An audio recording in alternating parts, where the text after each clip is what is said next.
कि छुआ देना कमर की हो जाई तोरे हो बाबू। स्वागत बा माही मनीषा जी के। हमको लगा था कि बड़ा दिन के बाद तो लोगों घूमन पे वाह आप लोगों में आपका स्वागत बा। अरे किला जो न लगे तो है और पूछे में आई सन बात हो।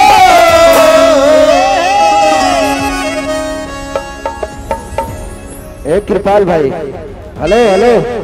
आप बैठ जाओ आप डिस्टर्ब नहीं करो नीचे हो जाओ। मिथुन अरे हम जाना थे कि एंड्रू साइमन से हुआ था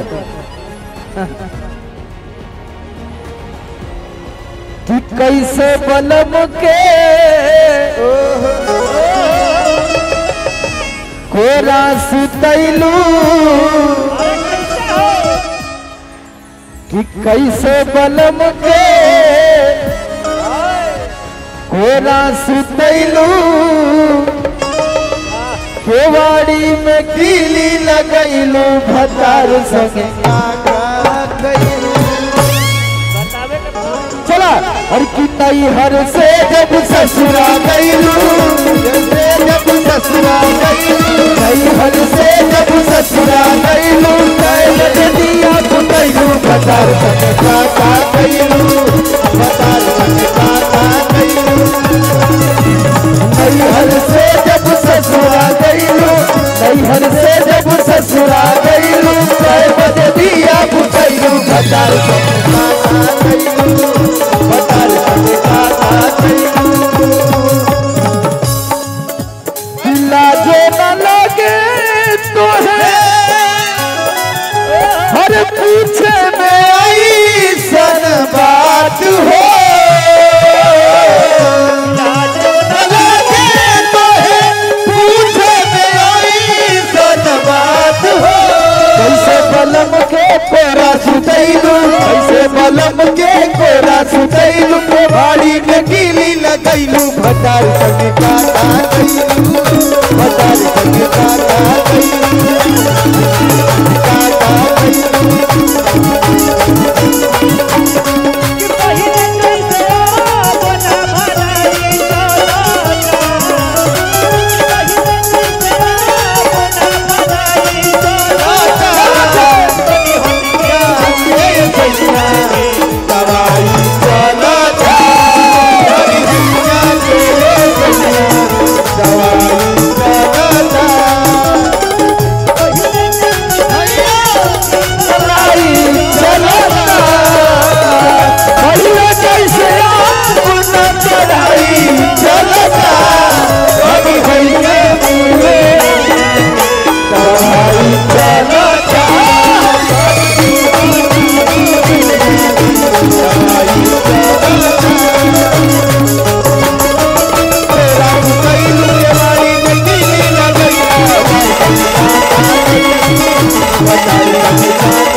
भैया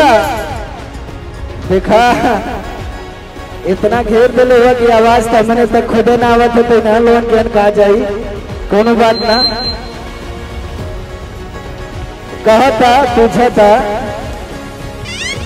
कि 4 दिन में चमके लगल चेहरा पलाई तो बताओ तारी कि गीजर में सैया के नहैनी गनाई चला कि 4 दिन में चमके लागल चेहरा पलाई 4 दिन में चमके लागल चेहरा पलाई 4 दिन में चमके लागल चेहरा पलाई।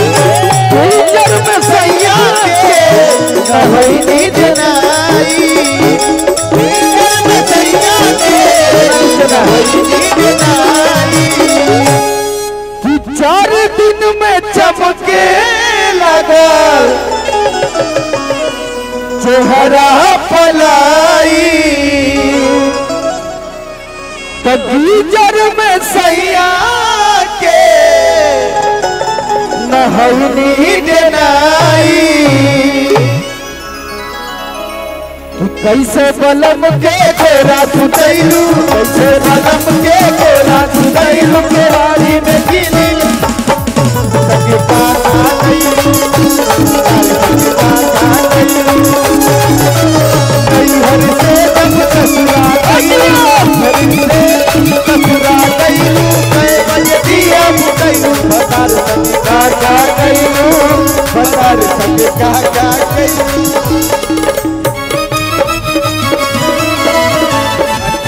नहीं लगता बिन सजनी के अच्छा नहीं लगता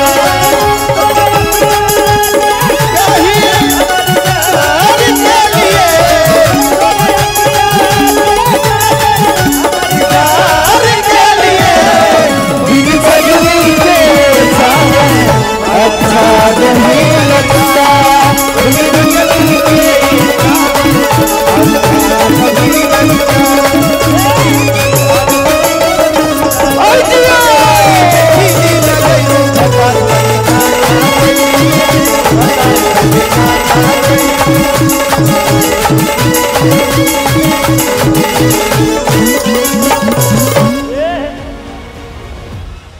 प्रेमी पूछा था कि पहले से ज्यादा तोहार बढ़ल बारुआब हो देदा लड़का रहना पाई जाना फिर रात भर एक परेशान रही हैं एक बार दे दे बोलेगा ना अपन सेल्फी तो कुल खुश हो गई